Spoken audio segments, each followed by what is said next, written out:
Oh, what's up, everybody? Once again, it's Brand Man Sean, and we gotta go over 4 types of deals that every artist should know. And this question was inspired by one of the questions in the comments. They were asking about record deals versus distribution deals. We're gonna get into all of that. As a matter of fact, starting with number 1, distribution deals. One of the more popular deals that you are hearing about today. So what exactly is a distribution deal? Well, let's just talk about distributing your music, getting it out there through different channels.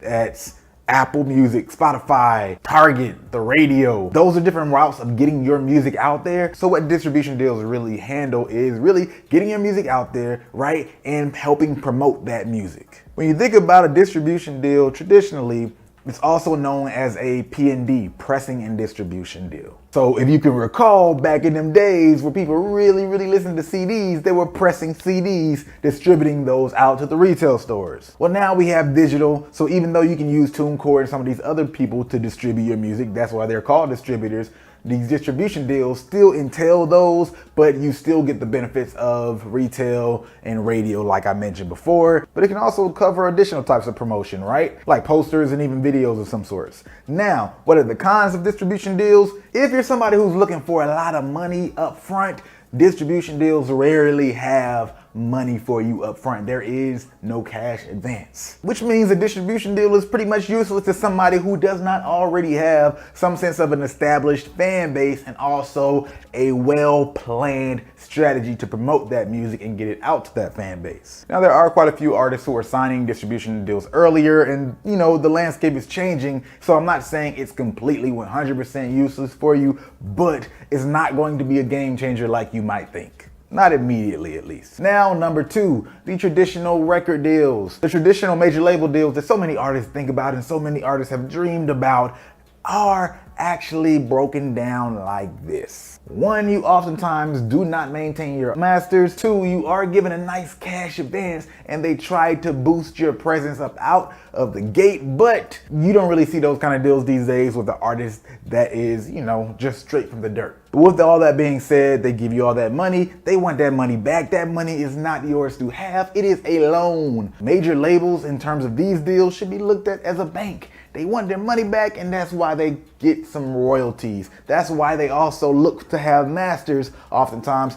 so they can use that as a bit of an insurance just in case maybe even your immediate royalties doesn't bring them the money they want. It's musical real estate. Number 3, the production deal. Now, this is you being signed by a producer if you're an artist. So what you see oftentimes in this kind of agreement is a major label or a label of some sort gives a producer a deal for them to develop artists under an umbrella. So if you're a producer and you got skills and you have a good eye for talent and people really have faith that you can develop this talent and make some hits with them, that's what these deals are for. Now, when you think about it from an artist perspective, what I've heard or even just seen online in blogs and things like that is it's pretty common to have a 50-50 split between the producer. But with that being said, the money that gets made is at first a 50-50 split between the producer's company and the label. So let's just say there's $100, the label gets $50, and then the producer's company is distributed another $50, and then you and that producer might split that $50 into 25-25. But of course, it's really going to depend on what gets negotiated between you and the producer, what that split looks like. And there's occasions when that producer or whoever that company owner is in that sort of deal might also own the masters. That can be wholly or partially, once again, up to negotiation. Now for number 4, we're talking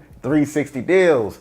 Y'all have heard quite a bit about 360 deals, so I'm not gonna go super deep into them, but it's once again that idea that the label also gets to profit from pretty much every place that you profit from. Not just music sales, album sales, all that good stuff, your merch, your touring, I don't know, maybe even TV appearances, all that good stuff. A lot of artists do not like that, especially older artists, because they weren't used to hearing something like that. What? I'm making all this money? I can't believe that record labels are stealing from these new artists by taking this other money that we never had to pay them. That's cool, I get it, but just to bring a little bit of logic into that situation, it was really created in a time where record labels were having a hard time finding how to make money because the music industry was changing dramatically at that time. So in some ways, it was just risk insurance. I'm not saying you should sign up 360 deals, but from a business standpoint, there are some things that I can understand, especially if the artist has no buzz whatsoever, particularly within that time period.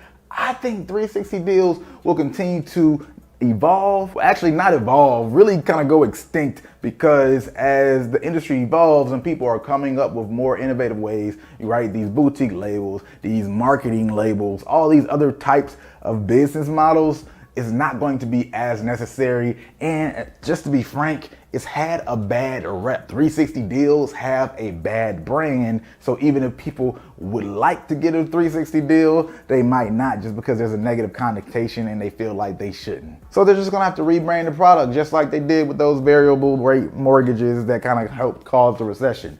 But anyway, that's a whole nother conversation. If you like this video, go ahead and hit the like button. If you like it, might as well share it. And if you're not subscribed, you know what to do. Hit that subscribe.